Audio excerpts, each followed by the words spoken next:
Hi friends, आज UGC net economics subject से paper 2 के लिए यूनिट 1 का क्लास लेकर आया हूं। आज हम लोग देखने वाले हैं सामान्य संतुलन। ठीक है, समान संतुलन की बात होती है तो यहाँ पर देखिए, समान संतुलन में इसके अंतर्गत आपका आंशिक संतुलन आता है। आर्थिक विश्लेषणों में आंशिक संतुलन का सर्वप्रथम प्रोफेसर मार्शल ने किया। विभिन्न कारकों के बीच पारस्परिक संबंधों की उपेक्षा करते हुए कुछ कारकों की स्थिर मानकर कुछ कारकों के बीच संतुलन की व्याख्या आंशिक संतुलन कहलाती है। समझ गए? समान संतुलन की बात करते हैं।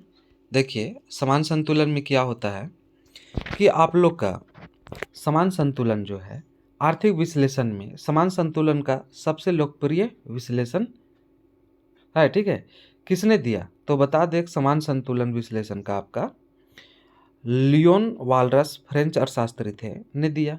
और विभिन्न कारकों के बीच पारस्परिक संबंध निर्भरता अथवा अंतर निर्भरता को ध्यान में रखते हुए इनके संतुलन की व्याख्या की जाएगी और वही समान संतुलन कही जाती है। समझ गए? और उपभोग के क्षेत्र में समान संतुलन की बात करते हैं तो जिसमें आप लोग को बता दें कि MRS XY ए वस्तु, ठीक है, और बराबर MRS XY आपका V बराबर PX/PY की बात किया जाता है। उत्पादन के क्षेत्र में समान संतुलन की बात करें तो उत्पादन के क्षेत्र में समान संतुलन से तात्पर्य विभिन्न उत्पादनों के मध्य उत्पादन के साधनों की वितरण से एक ऐसी स्थिति से है जिसमें अधिकतम उत्पादन या कुलतम उत्पादन प्राप्त होता है। समझ गए? चलिए आगे आप चलते हैं और बता दें कि इसमें एक आपका समीकरण जो है ना, आपका MRPTXY बराबर PX/PY, इसको समीकरण 1 माना जाता है। समझ गए?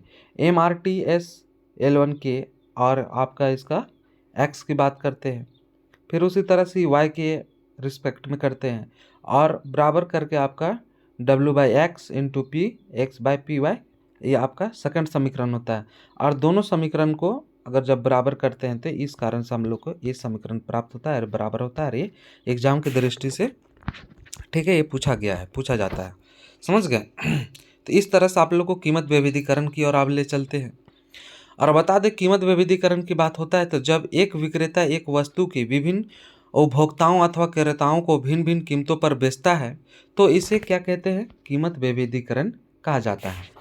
कीमत विविधीकरण की मात्रा की बात किया जाए तो प्रोफेसर SC पिगू, है ना, पिगू की बात आता है, ने कीमत विविधीकरण की मात्रा 3 प्रकार की होती है। प्रथम कोटि का कीमत विविधीकरण, द्वितीय कोटि का कीमत विविधीकरण और तृतीय कोटि का कीमत विविधीकरण।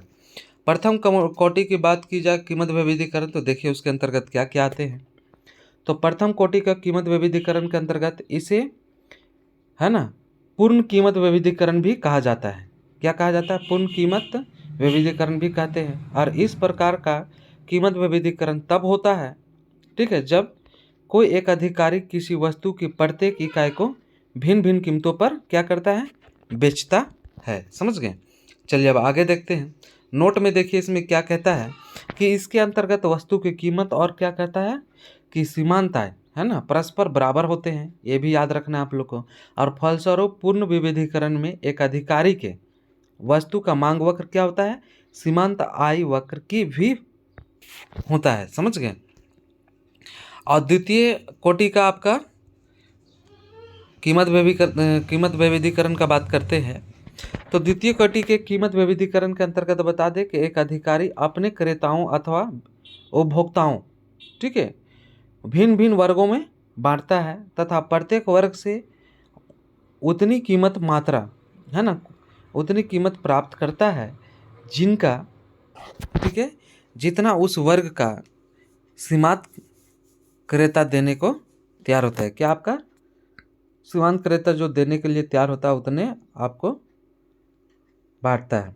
अब आप लोग को बता दें कि तृतीय कोटि का कीमत विभेदीकरण की बात करें कि इसके अंतर्गत अगर देखा जाए तो वस्तु के उपभोक्ताओं अथवा क्रेताओं को एक अधिकारी 2 वर्गों में विभाजित करता है। क्या करता है? 2 वर्गों में विभाजित करता है और इन विभिन्न बाजारों के उपभोक्ताओं से क्या होता है कि भिन्न भिन्न कीमतें प्राप्त करता है। क्या करता है? भिन्न भिन्न कीमत क्या है? प्राप्त किया जाता है। अब आगे देखिए, आप लोग बताते हैं कि कीमत विभेदीकरण कब संभव होता है। ठीक है, तो कीमत विभेदीकरण तब संभव होता है जब वस्तु अथवा सेवा की प्रकृति ऐसी होनी चाहिए जिससे उसको एक बाजार से दूसरे बाजार तक हस्तांतरण करना संभव हो जाता है। समझ गए? और दूसरी है कि कीमत विभेदीकरण तब भी होता है, ठीक है, जबकि विभिन्न बाजार के अधिक दूरी स्थित होने के कारण। ठीक है, और कई हालतों में ऐसे देखा जाता है कि कीमत विभेदीकरण कानूनी आधार पर किया जा सकता है। समझ गए? और चौथा बता दें आप लोगों को क्या है कि जब विभिन्न क्रेता किसी सेवा को विभिन्न प्रकार के प्रयोजनों के लिए चाहते हों तब होता है। समझ गए? चलिए अब आप लोग बता दें, आज देखने वाले हैं फिर इसी वीडियो में खेल सिद्धांत का कीमत निर्धारण, है ना। खेल सिद्धांत हम लोग पॉइंट देखने वाले हैं और इसमें कीमत निर्धारण की बात किया जाता है।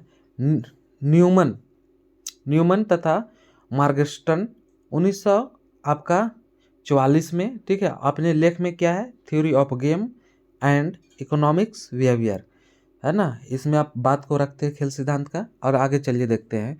दो अधिकार, अल्प अधिकार तथा द्विपक्षीय एकाधिकार की समस्याओं को हल करने के लिए खेल सिद्धांत बनाया जाता है। मतलब कहने का मतलब है कि खेल सिद्धांत आया क्यों। समझ गए? तो दो अधिकार, अल्प अधिकार और द्विपक्षीय एक अधिकार जैसे समस्याओं से निपटने के लिए खेल सिद्धांत लाया जाता है। समझ गए? अब देखिए खेल सिद्धांत की मान्यता क्या है। समझ गए? तो खेल सिद्धांत की मान्यता की बात हो तो सर्वप्रथम बात करेंगे कि एक अधिकारात्मक स्थिति होती है, ठीक है, जिसमें ए और बी दो पक्षों में से प्रत्येक अपने लाभ को अधिकतम बनाने का प्रयत्न करती है। ठीक है। सेकंड क्या है कि प्रत्येक स्थिर राशि लाभ प्राप्त करने में लगी रहती है और जिससे एक को जितना लाभ होता है दूसरे को उतनी क्या होती है, हानि प्राप्त होती है। समझ गए? अब चलिए आगे। थर्ड क्या कहता है कि एक फर्म का स्वार्थ दूसरी से एकदम क्या होता है, उल्टा होता है, उलट होता है। समझ गए? तो चलिए इस तरह से हम लोग देखें खेल सिद्धांत, है ना। अब खेल सिद्धांत का चौथा पॉइंट देखने वाले हैं। क्या कहता है कि खेल सिद्धांत बता दे कि प्रत्येक फर्म अपनी तकरीबन के विरुद्ध, ठीक है, लड़ाई जाने वाली अन्य फर्म की तकरीब, ठीक है, तकरीब का अनुमान लगा सकती है जिससे दोनों के कूटनीति आपराधिक का निर्माण होता है। अब प्रत्येक फर्म यह मान लेती है कि विरोधी, समझ गए, कि विरोधी फर्म समझदारी से चाल चलेगी, इसलिए वह उस चाल के उलट चाल चलने और किसी संभव हानि के से अपने को बचाने का प्रयत्न करेगी। समझ गए? चलिए अब आगे देखते हैं। तो इस तरह से हम लोग आज खेल सिद्धांत, ठीक है, और आप लोग बता दें खेल सिद्धांत के साथ में सामान्य संतुलन, ठीक है, और कीमत वैविध्यकरण को हम लोग कंप्लीट करते हैं। ठीक है। तो थैंक यू फ्रेंड्स, आज हम लोग का कंप्लीट हो गया है ना। 3 पॉइंट देख पाए और आप लोग को बता दें कि इसका जस्ट तुरंत आगे देखने वाले हैं, न्यू टॉपिक के साथ आप लोग के बीच आएंगे।